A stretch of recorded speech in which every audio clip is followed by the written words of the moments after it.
بسم اللہ الرحمن الرحیم۔ تمام تعریفیں اللہ ہی کے لیے اور درود و سلام ہو نبی کریم صلی اللہ علیہ وسلم پر۔ جب نوبت یہ آ جائے، از مولانا وحید الدین خان۔ انگلستان کا بادشاہ رچرڈ اول، جس نے تیسری صلیبی جنگ لڑی، وہ ایک بڑی فوج لے کر شاہ مصر صلاح الدین ایوبی کے مقابلے کے لیے نکلا۔ رچرڈ کی فوج کی خبریں اس طرح مشہور ہو رہی تھیں کہ مسلمانوں کی فوج میں پست ہمتی کے آثار دکھائی دینے لگے۔ صلاح الدین ایوبی نے اپنے دو خاص جاسوسوں کو طلب کیا اور ان کو حکم دیا کہ وہ جائیں اور رچرڈ کی فوج کے حالات معلوم کریں۔ چنانچہ جاسوس پیش بدل کر روانہ ہوئے اور عیسائی فوج میں داخل ہو گئے۔ ایک رات اور ایک دن انہوں نے ادھر ادھر پھر کر عیسائی فوج کا جائزہ لیا۔ واپس آ کر انہوں نے صلاح الدین ایوبی کو خبر دی کہ ہم نے عیسائی لشکر کے خیموں میں دو باتیں خاص طور پر دیکھی۔ ایک یہ کہ ان کے فوجی شراب و کباب میں مست ہیں اور رنگ رلیاں منا رہے ہیں۔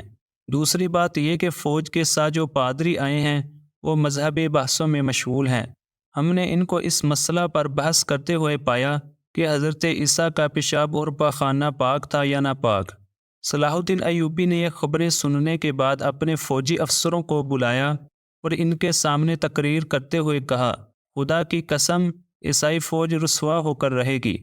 جس قوم کا یہ حال ہو کہ اس کے خواص عیش و عشرت میں غرق ہوں اور اس کا مذہبی طبقہ اپنے پیشواؤں کی فضیلت پر بحث و مباحثہ میں مشغول ہو، خدا کے یہاں اس کا یہی انجام مقدر ہے۔ تم خدا کے بھروسے پر آگے بڑھو، یقیناً تم ہی کامیاب ہوگے۔ اس کے بعد صلاح الدین ایوبی کی قیادت میں اس کی فوج آگے بڑھی اور عیسائی فوج کو ایسے شکست دی کہ وہ میدان چھوڑ کر بھاگ گئے۔ کسی قوم کے کمزور اور زوال یافتہ ہونے کی یہ خاص پہچان ہے کہ اس کے مذہبی رہنما فضول قسم کی مذہبی بحثوں میں مشغول ہوں اور اس کے دنیوی رہنما فضول قسم کی عیاشیوں میں۔ فضول قسم کی مذہبی بحثیں اس بات کی علامت ہیں کہ آدمی کا رشتہ معنوی حقیقتوں سے ٹوٹ چکا ہے۔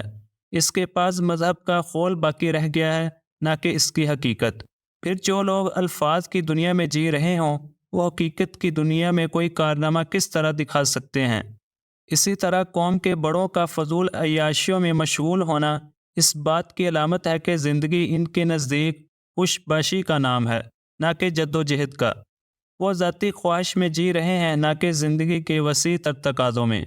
طلسماتی مذہب ذہنی پستی پیدا کرتا ہے اور طلسماتی عیاشیاں عملی کمزوری، اور جن لوگوں میں یہ دونوں چیزیں جمع ہو جائیں، ان کو کوئی چیز تباہی سے نہیں بچا سکتی۔